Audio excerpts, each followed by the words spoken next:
Welcome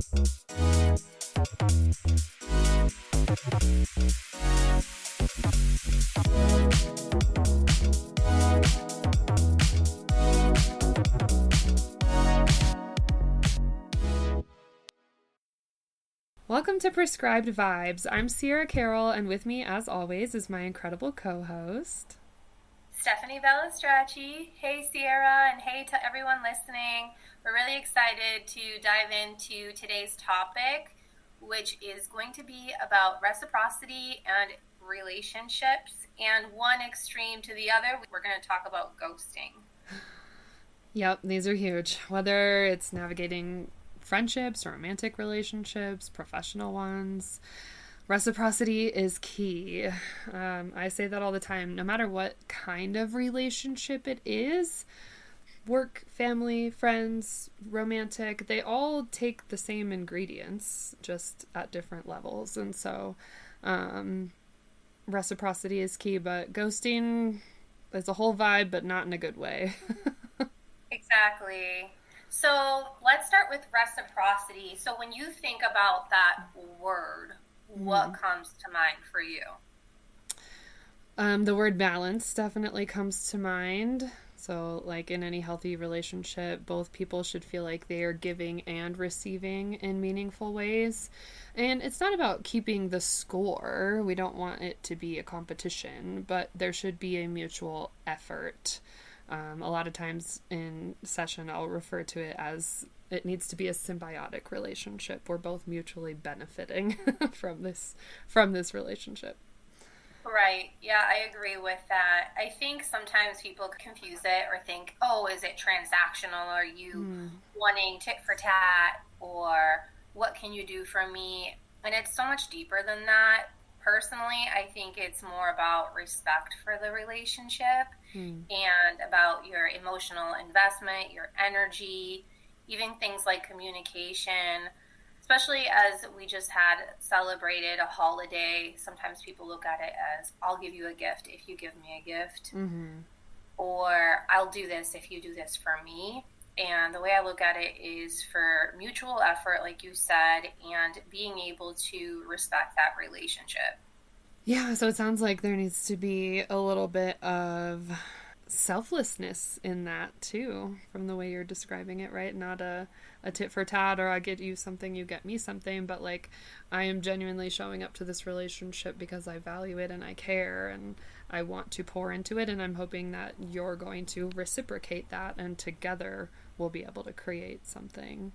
Yeah, with the selflessness, it involves some vulnerability because you don't know if the other person is going to reciprocate your effort, and that's part of any relationship, right? Being vulnerable, giving, and also some awareness too. So if you're giving, and the other person's taking, and then it feels like one-sided, things can get messy. Have you ever had a relationship where you felt like you were doing all the heavy lifting? More than I would care to admit, to be honest. I'm a heavy lifter when it comes to relationships. Or at least I have been in the past. I'm working on that. But yeah, it doesn't feel great, right? Because you really feel like you're trying to invest into something and that investment is not being returned on the other side.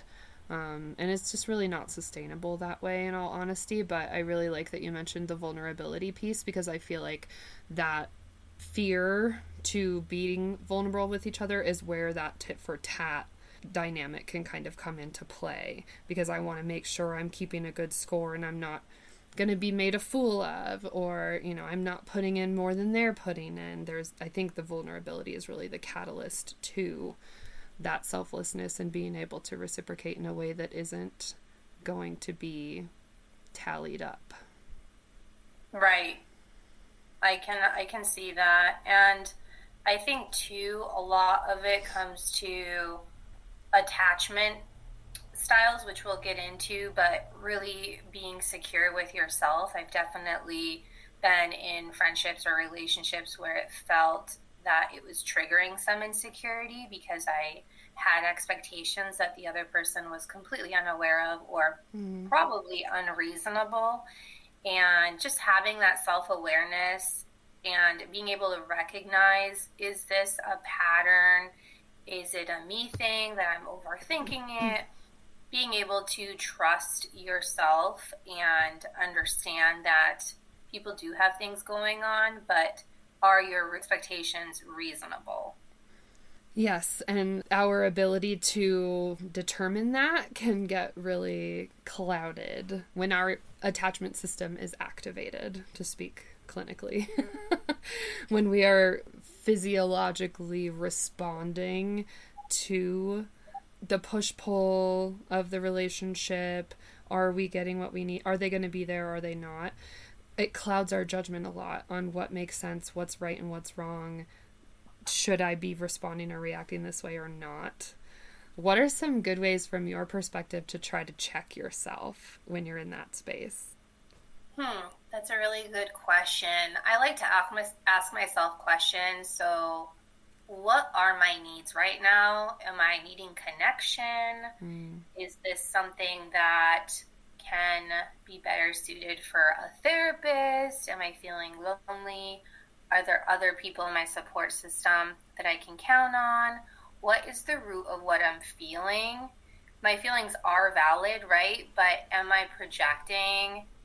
Am I being triggered by something inside of me? And more often than not, it really is something's going on inside of me, and that person has no idea. They're just living their life.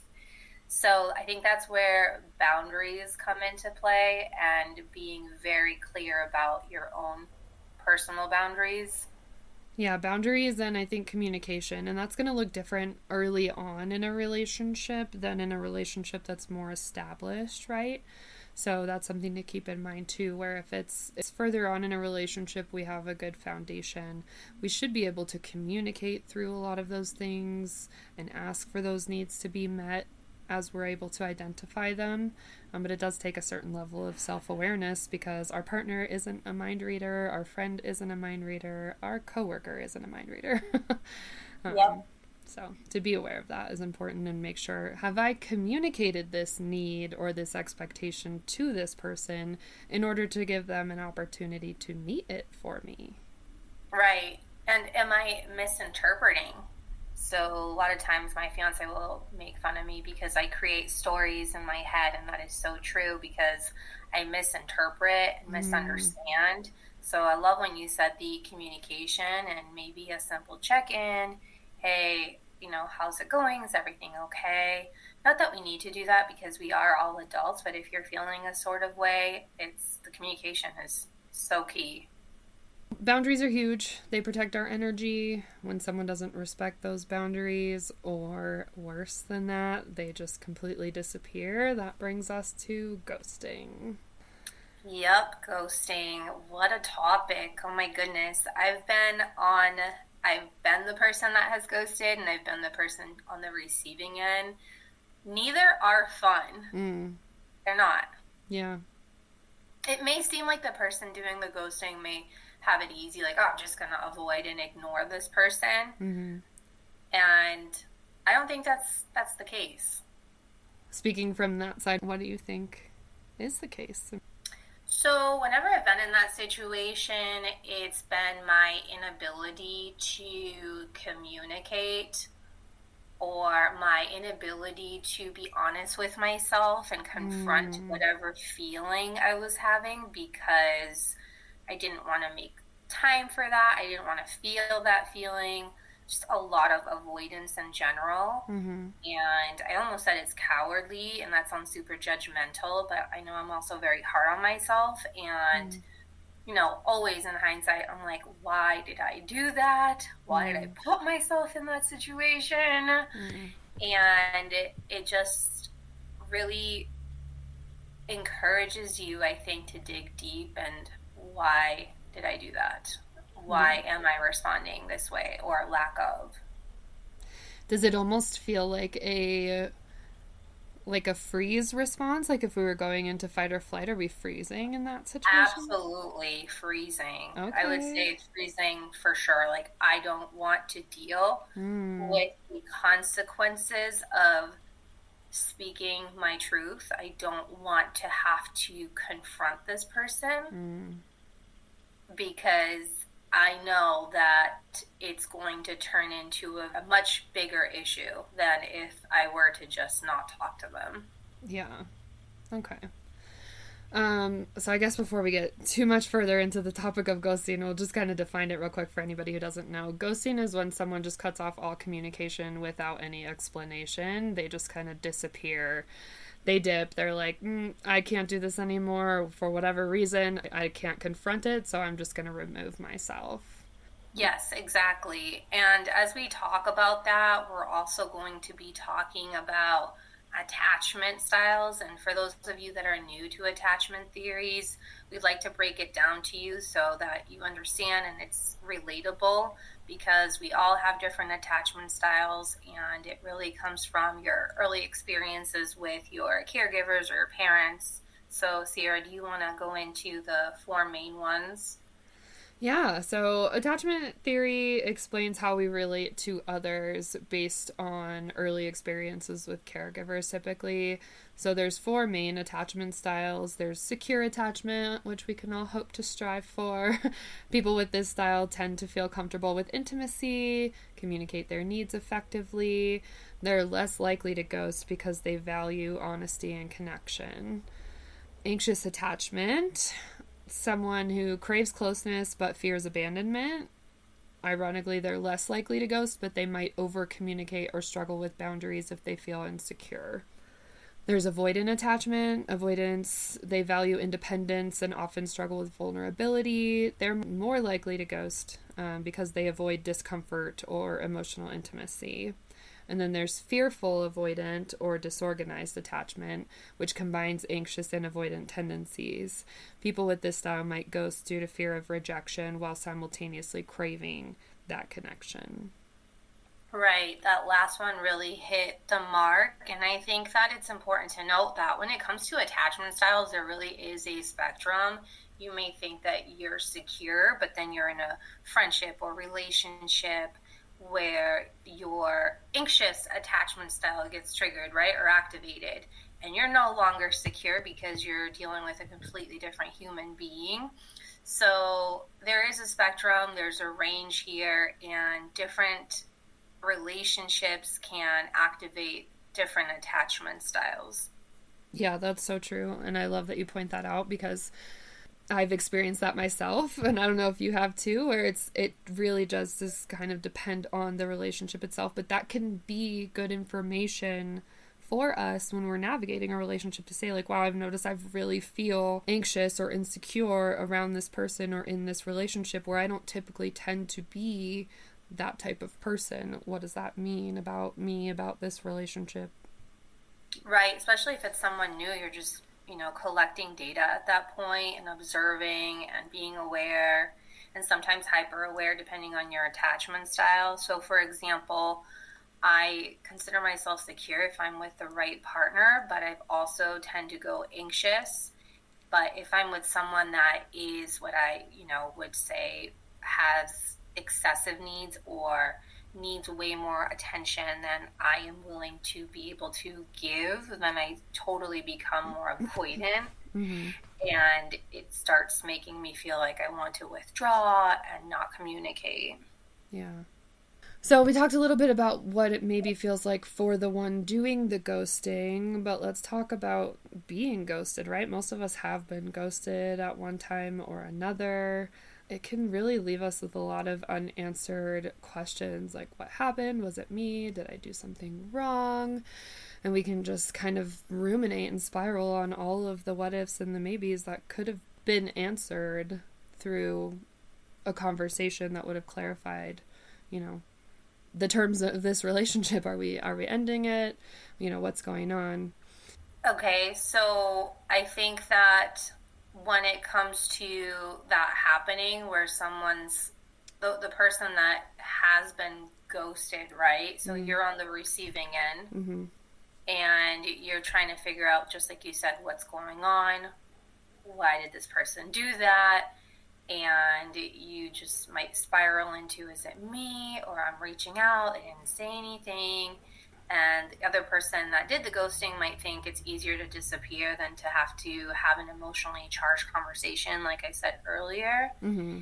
And I think for the person that has been ghosted, it can be very painful Mm-hmm. and upsetting and frustrating and confusing, and for some, even traumatizing. Yeah, definitely. Especially if maybe someone has like an abandonment wound somewhere, it can build on that trauma, and add a new layer to it. So being mindful, being able to do the hard things, right? It's hard to have these kinds of conversations, but do we want to be more aligned with someone who can have the hard conversations and be respectful, be someone that we're proud of being, despite having to have maybe let someone down or end things? Is that more admirable, more aligned with our values than in the long run to have left that person who presumably at one point we cared for kind of in the rubble, to be wondering and trying to figure out what went wrong, and who knows how long that lasts for them or how damaging it really is. And so maybe we need to take some time to figure out what we're feeling or what we want to say, but to know that leaving someone in the dark like that is maybe not something that we would be proud of doing in the long run, I would hope. And so to keep that in mind when we're deciding, like, I don't know, this brings into question like self-esteem, right? Like, is someone who would ghost someone that I would be proud of being? And then am I feeling good about myself, right? It's not easy for the ghoster. So it's complicated. All of this is complicated. I think the only time I have felt proud of ghosting someone is when silence is more powerful than saying anything, because the amount of disrespect or whatever the other person did just did not, it was not really worthy of any more energy, any kind of response. And trying to protect my peace of mind and my dignity, just not saying anything else was the answer for me. And that felt more authentic and had less to do with a negative self-esteem or feeling afraid. It was more about, you know what, this chapter, this is over. I feel really good about this, and I am no longer going to be providing any kind of communication. It ends here. Yeah, no, that's a really good point, and I'm glad you brought that up, because I think sometimes there is an appropriate time to quote-unquote ghost, right? To cut off all communication moving forward. If maybe this person has repeatedly crossed our boundaries, they aren't being respectful to us as a person, the relationship, we've asked for what we need, we've made things very clear, or maybe they've just, been really hurtful in a way that there's nothing I can say to this person that's going to change anything, that's going to give them clarity, that's going to give me clarity. And so maybe we send a message to say something and then we block on everything. Maybe we just completely stop responding in general. But when it is, I think ghosting can almost be a boundary in of itself if it's used appropriately, right? There's maybe a time where that does make the most sense. We just have to be mindful of that. Right, exactly. Because when it's used in a way that's unreasonable, because it's coming from a place of fear, I don't want to have this conversation because that's going to require more of vulnerability or more of something I don't want. I think it can trigger some of those negative core beliefs that some of us hold. I wasn't good enough, or I did something wrong, or I'm unlovable. And it really can spiral quickly into self-doubt, especially if it's in a romantic relationship. Sometimes it even happens with people I've interviewed or have moved forward with signing a contract, and then you don't hear from them because I'm at that point assuming it's shame or embarrassment to say, hey, I'm sorry, this isn't going to work out. And that's a little bit easier. It's still not as fun at all. But I would just remind myself that, you know what, this is completely about the other person's behavior. It has nothing to do with me. That's a really good point. If you're someone who's been ghosted, give yourself closure. Write down your feelings, talk to a friend, a therapist, practice self-compassion, take yourself on some dates, like remind yourself who you are. Remember that ghosting isn't about you or your value, it's about the ghoster and what they're going through, and that can be tough sometimes. But even reframing it into like, wow, they care so much about me that they can't even face me to break my heart, or we can reframe it in a positive way that's maybe going to make it feel a little bit better. But at the end of the day, I mean, it's going to be tough, and if they're choosing to opt out, then let's opt in and be there for ourselves in whatever ways that we can. We can't control that, so control what you can. Yep, totally. I agree with that. And if it helps, write down your feelings, talk to someone that you trust, and really try to practice self-compassion, because it's not easy, and you really need to remember your value in this. I think that if it's ghosting, when it comes to, for example, what I did was ghosting because I just did not want to deal with it. I was in completely avoidant mode, and looking back, I wish I had had the courage to just say, hey, you know what, this isn't going to work out for me. Mm-hmm. But I didn't do it because I just didn't want to get into it, and I didn't listen to my gut in time to do something about it sooner, so that was totally my bad. But just reminding yourself that this has nothing to do with you, it has everything to do with the person that did the ghosting. Yeah. So what's one takeaway you want to leave our listeners with today? What do you hope someone got from this episode?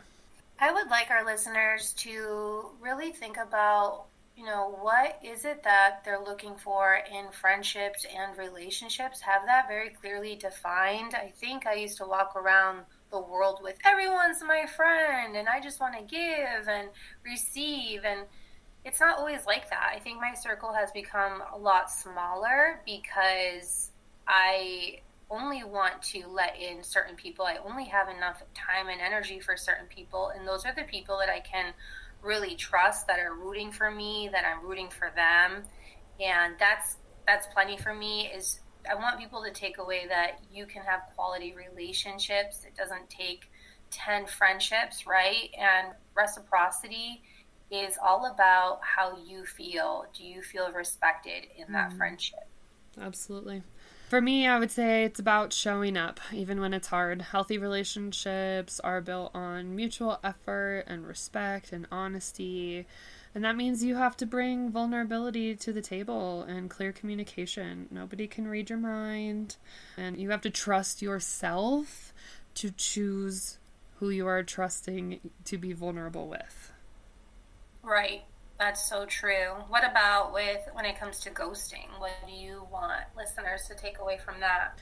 I mean, if I could speak to that, it would just be, if you think that you are doing them a favor by just exiting and leaving them alone, I can almost guarantee you're doing quite the opposite. And so to keep in mind, again, why am I ghosting? If I am ghosting because it's the healthiest choice for me, in the sense that this person won't be receptive, they won't be respectful to me in the conversation, they've crossed my boundaries, there's just nothing that could come from it that would be good, then that's one thing. But if it is because I'm uncomfortable being vulnerable in that space, and I don't want to hurt this person, I can almost guarantee you're hurting them more by ghosting them. Answer their questions, let them know where you're at, and then you can go, and it's their feelings to deal with and figure out what they do from there. But just to leave someone in the dark is just, from my perspective, it's just really unfair, really hurtful to do. And so try to do what you can to know where you stand and what you're feeling, and communicate that clearly and respectfully, and then move on from there. That's perfectly said. Just to add to that, I think it really helps you understand what's really important to you. And maybe subconsciously you've been holding on to someone that has been emotionally unavailable, or just unavailable in the way that you were hoping that this person would show up, right? Mm-hmm. And that takes a lot of that deep inner work, because sometimes I've had friendships or relationships or co-worker relationships where I'm like, oh yeah, this person's super funny and we have so much chemistry. And then you scratch that and there isn't a lot of depth. And there were certain signs that that person was just there just to go out for a drink or, you know, for the fun times. And I think those situations really help us wake up a little and reflect on, okay, wait a minute here. How did this start? How did I get here? What did I miss? Were there any flags that I missed? Was I living in a rosy colored world? Was I being really honest with myself? What is my attachment style? What do I believe I deserve? And whenever I've entertained those kind of relationships or friendships, more often than not, they were related to, I just didn't think I was worthy, or I didn't think that this person, they've shown me that they were. I was just trying to give them the benefit of the doubt and wanting to see them in the best light possible when there were so many signs that that's not true. Yep. When someone shows you who they are, believe them, right? Yep. And that can be really hard for us because we want that person to be who we envision them to be. Yes, exactly. So, with that said, we've given you plenty to think about, and we really appreciate you vibing with us today. If this episode resonated with you, if you'd like us to elaborate more, if you have questions, please let us know. Share it with someone who might need it and send us questions for a future episode as always. Yes, please. And don't forget to subscribe and leave a review. Until next time, just keep building those reciprocal relationships and stay tuned for more prescribed vibes. Bye, everyone. Bye.